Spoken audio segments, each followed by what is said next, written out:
తెల్లవారితే చక్రవర్తి అయి రాజ్యమునేలే రామయ్య. తండ్రి మాటకై పదవిని వదలి అడవులకేగెనయా.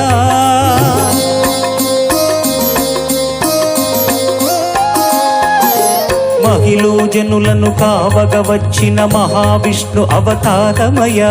ఆలిని రక్కసుడపహరించితే ఆక్రోశించెనయా. అసురుని త్రుంచి అమ్మను తెచ్చి అగ్ని పరీక్ష విధించెనయా. సాకలి నిందకు సత్యము చాటగ కులసతినే విడనాడెనయ. నా రాముని కష్టం లోకంలో ఎవరూ పడలేదయ్యా.